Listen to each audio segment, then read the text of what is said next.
Hello, everyone. So I was kind of bored and I had really nothing to do. So I decided, why don't I just make a video again? So in this video, this is an interesting video because I think this video is going to be about Democrats' five best pathways to regain control of the United States Senate. So they need to gain four seats in the United States Senate to get back the majority, with JD Vance being the tiebreaker for Republicans.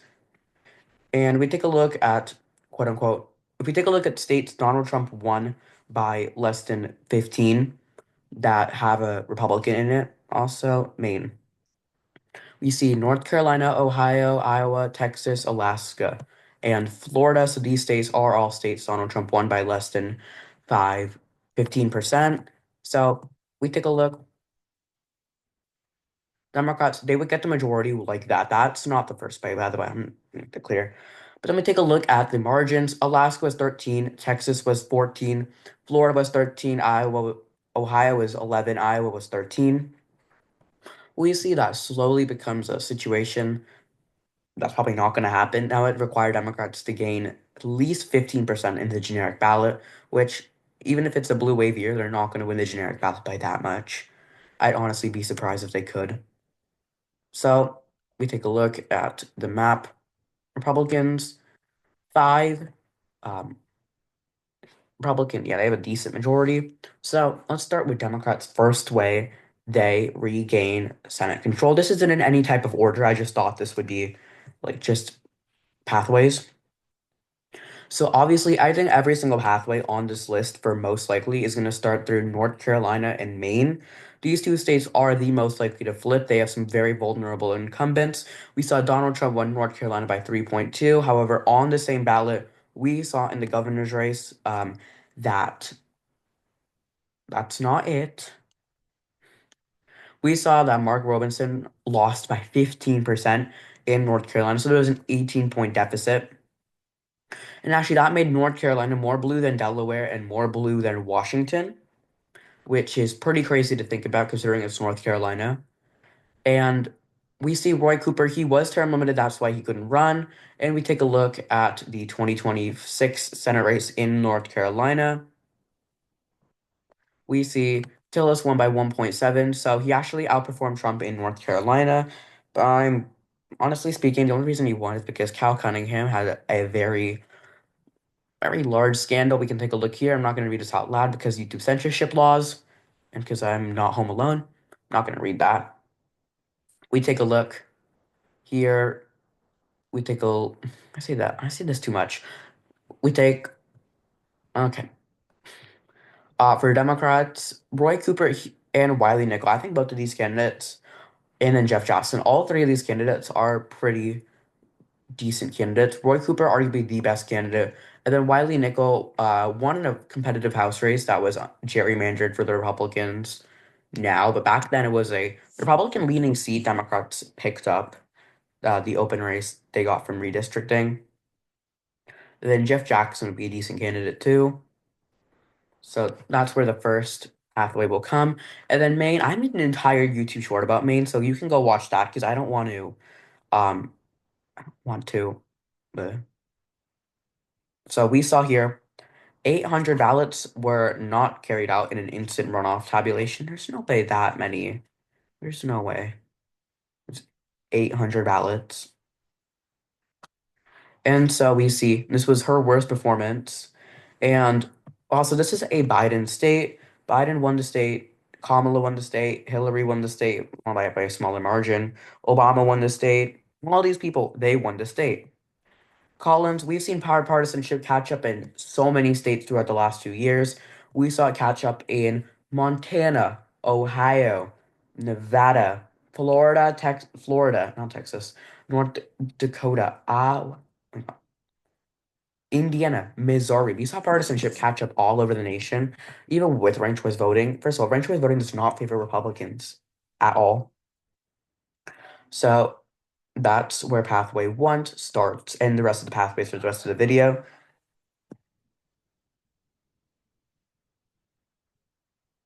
Okay. Okay. So I think the first pathway would be a Rust Belt pathway. Democrats pick off Ohio, not West Virginia. I don't think they pick off West Virginia in this scenario. They pick off Ohio, and then they pick off Iowa, maybe.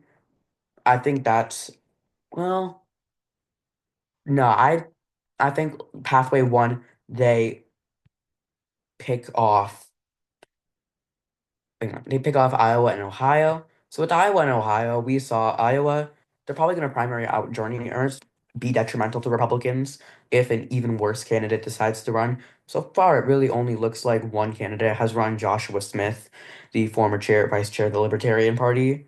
But we could see no Democrat has announced they're going to run yet. So this is the first pathway. Out of all the pathways, I think this is one of the least likely pathways to happen. Um, Ohio will probably only be competitive if someone like Josh Mandel wins the general election. As however, in 2022, we saw JD Vance. You recognize his name. Perhaps as the vice president elect. We saw him defeat Tim Ryan by 6% in a red wave year. See Josh Mandel. Josh Mandel would be a very, very bad candidate if they nominated him. Um, we saw we take a look at the primary here. The Republican primary is there like a margin I can use? Results. So JD Vance beat out Josh Mandel by a significant margin. So we saw this was a pretty competitive primary. We're probably going to see another competitive primary with the 2026 special. And also there are rumors of Sherrod Brown who might run again. Might be a very good candidate. We see first of all, Greg Landsmith, he is from Ohio's first. This is where Steve Chabot used to be, and then he lost re-election. Sherrod Brown, and then Tim Ryan. All three of these candidates to be very good. I think in a very, very decent year for Democrats. It has to be a very good year for Democrats to flip the state of Ohio. But I do think it's one of the five likely scenarios that will happen. Oh, well, that just deleted. So,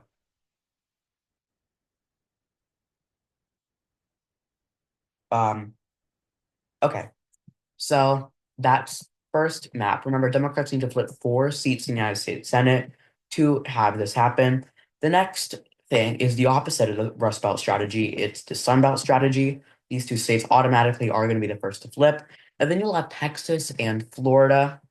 This is also one of the most unlikely situations because Florida probably won't go to the Democrats anytime soon unless Republicans nominate someone like Matt Gaetz. Unless they nominate him, they'll be fine. Why did that happen? I didn't know. We saw in 2026, first of all, like I said, we see huge potential list. You have Matt Gaetz, who has publicly expressed interest, but even then, I think he still loses. I think he still wins the race, maybe by a smaller margin, like 5 to 6 points at worst for him. But in this hypothetical, very good scenario, let's just say, for the sake of this video, the economy collapses, the border collapses, Trump gets another indictment charge. The economy's in shambles. Republicans can't work together. There's another split. Let's just say everything goes horribly for them. Here's a map situation. Florida, this is how Democrats win back Florida. They need Miami-Dade County. We can pull up. Maybe nominating Latino for the Democrats could be of importance. Same thing in Texas too. Democrats really have no good candidate in Texas, and only way Republicans lose Texas is if Greg Abbott gets primaried out to someone like what's his name Ken Paxton.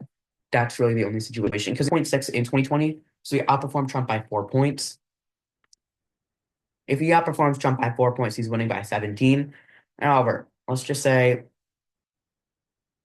publicly expressed interest, John Cornyn, Ken Paxton, and we see Beau French, bad candidate, Tarrant County Republican Party might be needed. And then you have Running Man. I've never heard of this man before. Um, that's why possible. So Democrats get back the Latino vote, get back all the vote that they lost. They regain their suburban areas. They win by this. I think this is a little bit. I think this is slightly less likely than the Iowa Ohio thing because at least Iowa and Ohio, they've been competitive races before in those two states. Texas has n had one competitive race in the last 2 years that has been less than, at the end of the video, I'll give you what my definitive ranking on what these races are. Um, so the next one is actually pretty surprising. We obviously see these two states. I think Ohio, this is Democrats' best pickup in the entire nation, apart from these two states, Ohio. And then something a little unexpected, I think Alaska becomes Democrats' second best pickup opportunity, especially considering Alaska's makeup and everything like that. Um, this like in 2020, a lot of people thought this could be a dark horse flip for the Democrats. So you might as well see that a dark horse flip in 2024 because Dan Sullivan barely got over 50% against Al Gross. And first of all, Democrats, um, if they run Mary Patola, this race can get pretty competitive, honestly. I She only lost by 2 on the ballot, same Trump ballot that he won by 13. And ranked choice voting, I do believe, had to be used in that race. However, ranked choice voting does favor Democrats. So let's just say a Republican tries to primary out Dan Sullivan, and we have a weird situation. Democrats win. We see Mary Patola has also expressed interest in running for the Senate. I think put up a good fight in a good year, she could win and maybe join Lisa Murkowski and be, like the two um, centrists of Alaska. Ohio, I've talked about Ohio. It's the Democrats' best pickup opportunity. And then, yeah, not much to say here. And then here's where we go to the interesting situation. I think out of these, there's the Ohio flip, most likely. And then we have, and actually, hang on. We have the wild dark horse flips. This would be Alaska. And then we have another state that could have gone to the Democratic Party. Maybe we can see Kentucky go to the Democrats. Maybe. But I think in this case, Louisiana best pickup opportunity in this situation where it is the two quote unquote dark horse races. It's very, very unlikely to this to happen. First of all, they are going to primary out Bill Cassidy, which is not good. You don't primary out your incumbent unless they're a very, very bad incumbent. But it's not like Bill Cassidy's a bad incumbent. He's just not very Trump supporting. And considering runoff votes don't exist anymore, there are probably going to be a lot of people who just don't want to vote. And then we see here, this is why John Bel Edwards, the former governor of Louisiana. So John Bel Edwards is a very strong candidate in Louisiana in 2020. Three away spent 15 at Landry, but that's just because he was term limited, couldn't run again. Back in 2019, he won by 2.7. Um, Granted, he won by a little bit more before, but it proves he has some crossover support as a bunch of Republican voters actually drifted to his side. And then in 2015, we saw John Bel Edwards won another term.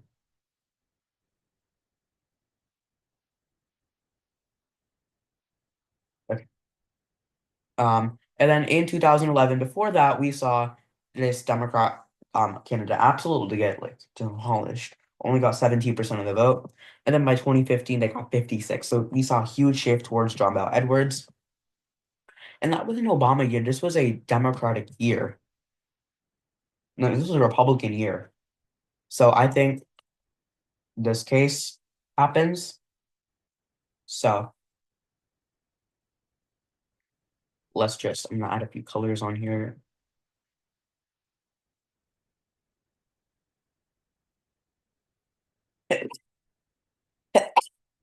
Excuse me, I have a cold. Okay, so this is my most likely prediction for flips would be in Alaska and Ohio. This is the most likely outcome, in my opinion, to happen with North Carolina. I mean, that's a given. So we can actually categorize this in the safe column. That's the most likely. The next likely thing to happen is I think the what else did I put? My notes got all messed up. Anyway, Texas and Florida, think I think Ohio, Florida, is the next most likely to happen.